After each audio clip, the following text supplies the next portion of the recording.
नमो नमः। शिशुपाल वध महाकाव्य के प्रथम सर्ग में फिर से आपका हार्दिक स्वागत है। प्रिय विद्यार्थियों, नारद मुनि इंद्र का संदेश श्री कृष्ण को सुना रहे हैं। उन्होंने बताया था कि रावण ने वरुण, कुबेर, यमराज आदि दिक्पालों पर ही विजय प्राप्त नहीं की, उसने सूर्य और चंद्रमा पर भी विजय प्राप्त कर ली थी।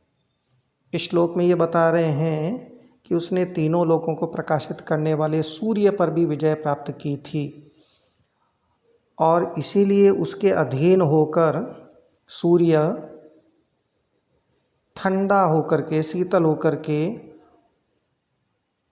उसकी वधुओं को अलंकृत किया करता था। श्लोक पढ़ते हैं। स्पृशन् सशंका समये शुचावपि स्थितकराग्रैरसमग्रपातिभिः अघर्मघर्मोदक बिन्दुमौक्तिकैः रलञ्चकारास्य वधूरहस्कर।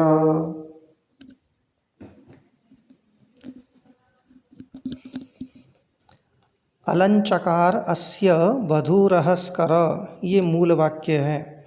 अहस्कर, अहस दिन को कहते हैं, अहस्कर यानी दिवाकर, दिवाकर यानी भास्कर, सूर्य।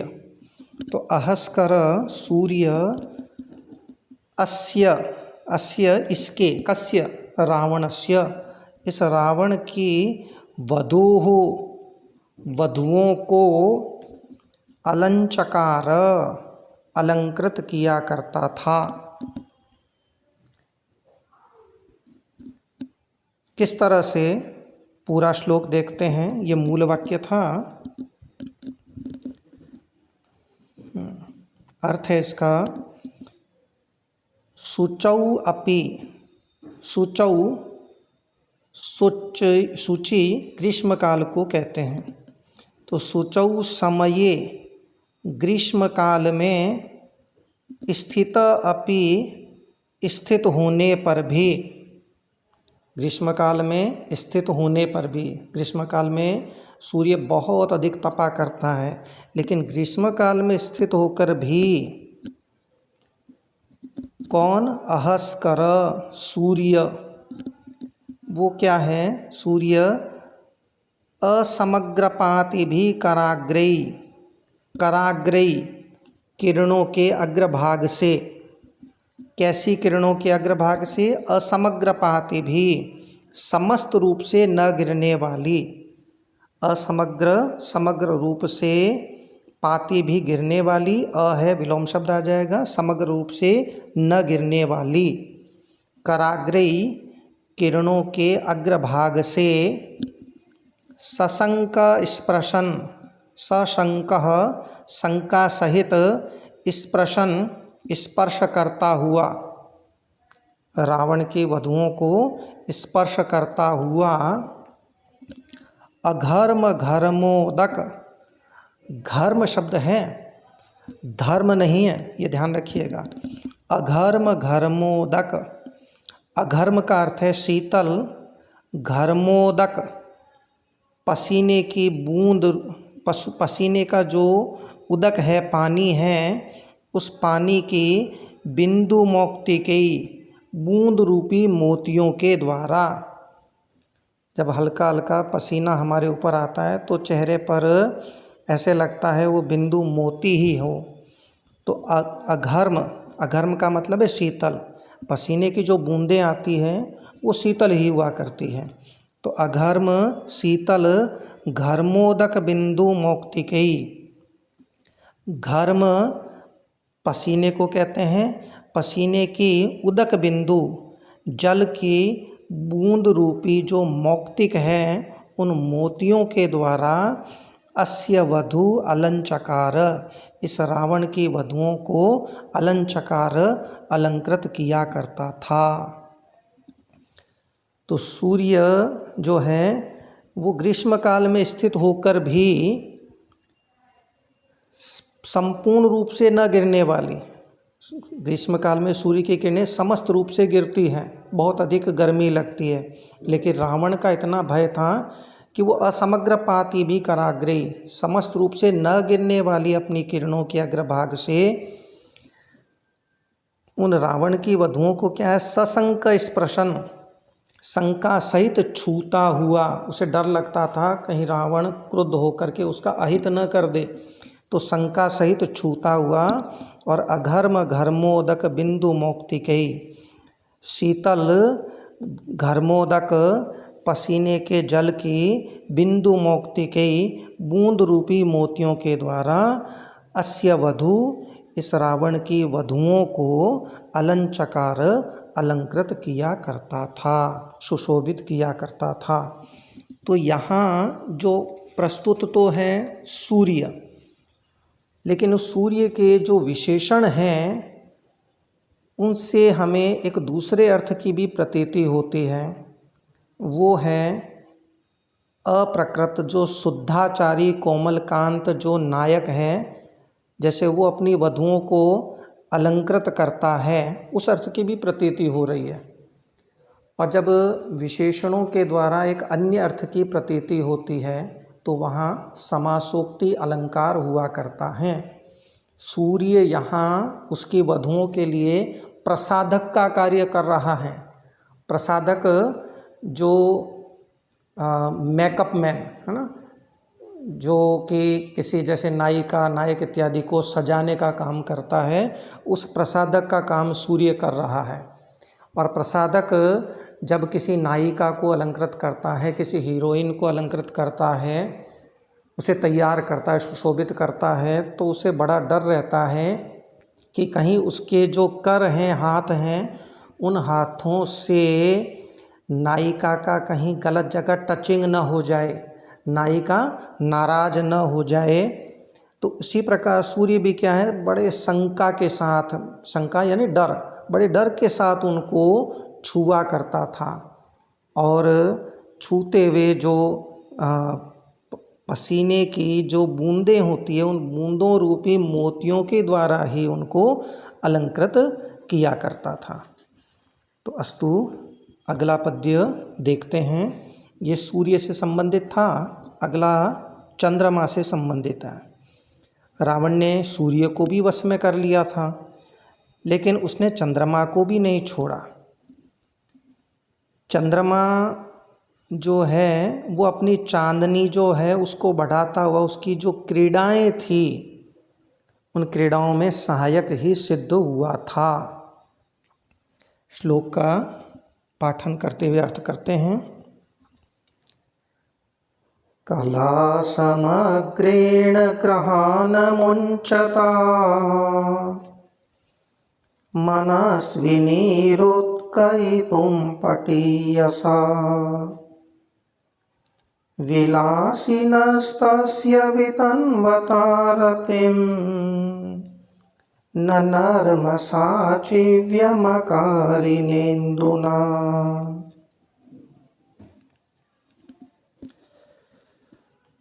यहाँ कहते हैं न नर्म साचिव्यम अकारी न इंदुना। यहाँ भी दो न आए हैं तो सकारात्मक अर्थ ही लेना पड़ेगा, नकारात्मक अर्थ नहीं ले सकते। सेंटेंस है वो नेगेटिव नहीं होगा, पॉजिटिव ही रहेगा। इंदुना चंद्रमा के द्वारा नर्म साचिव्यम, नर्म साचिव्यम, नर्म कहते हैं क्रीड़ा को, मनोरंजन को। उस मनोरंजन में जो सचिव होता है, जो सहायक होता है, उसको नर्म सचिव कहते हैं। क्रीड़ा में जो सहायक होगा उसको नर्म सचिव कहते हैं। और नर्म साचिव्य का मतलब है क्रीड़ा में सहायक का कार्य। तो इंदुना चंद्रमा के द्वारा नर्म साचिव्यम, क्रीड़ा में सहायता का कार्य, सहायक का कार्य न अकारी नहीं किया गया था, न नहीं, ऐसी बात नहीं है। चंद्रमा के द्वारा नर्म साचिव्यम अकारी, यानी क्रीड़ा में सहायक का कार्य अवश्य किया गया था। तो समस्त अर्थ देखते हैं इसका। चंद्रमा के लिए यहाँ विभक्ति आई है इंदुना, तृतीया विभक्ति। तो तृतीया विभक्ति जहाँ जहाँ है वहाँ वहाँ ये चंद्रमा के विशेषण हम पहले ले लेते हैं। कला समग्रेण ग्रहान अमुंचता, कला समग्रेण संपूर्ण कलाओं के साथ। और चंद्रमा की कितनी कलाएं होती हैं आप जानते हैं, षोडश कलाएं होती हैं। तो कला समग्रेण संपूर्ण कलाओं सहित ग्रहान अमुंचता घरों को न छोड़ने वाले, सभी घरों में चंद्रमा की चांदनी का प्रकाश आता है। तो कला समग्रेण समस्त कलाओं के साथ, ग्रहान अमुंचता घरों को न छोड़ने वाले, मनस्विनी उत्कयितुम पटीयसा, मनस्विनी मानिनी स्त्रियों को उत्कयितुम उत्कंठित करने में, पटीयसा चतुर, निपुण, पटु, ये चंद्रमा के लिए आया है। फिर रतिम वितन्वता, रति को, अनुराग को, वितन्वता बढ़ाने वाले, बढ़ाते हुए।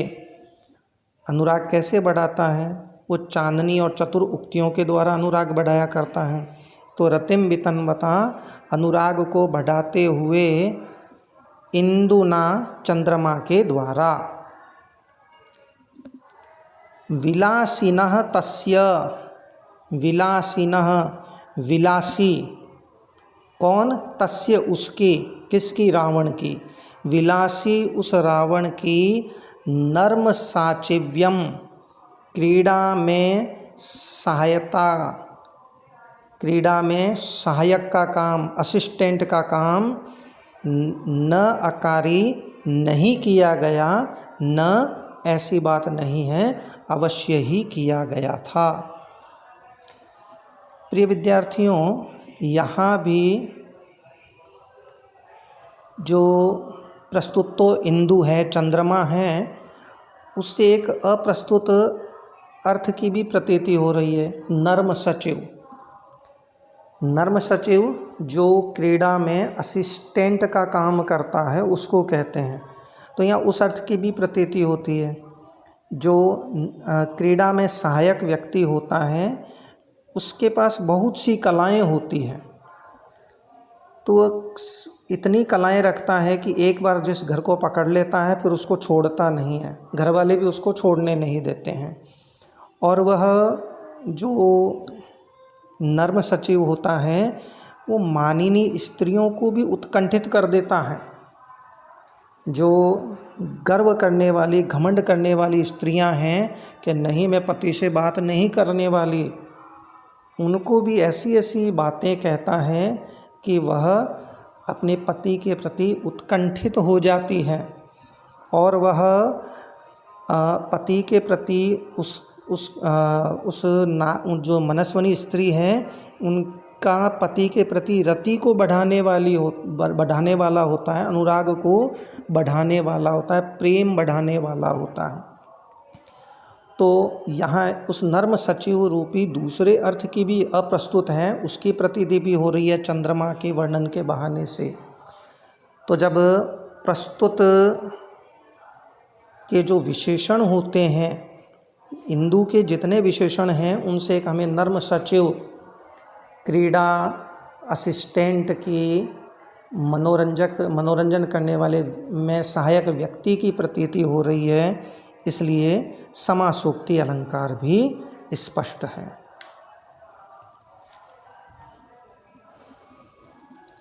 अगला पद्य लेते हैं।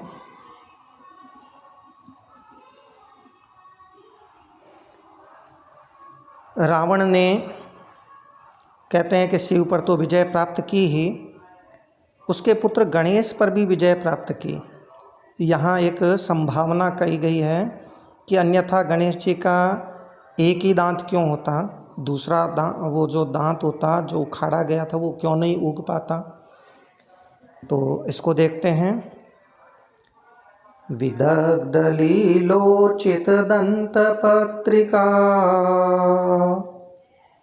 विदित्सया नूनमनेन मानिना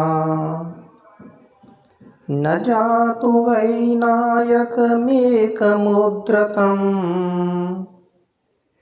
विषाणमद्यापि पुनः प्ररोहति।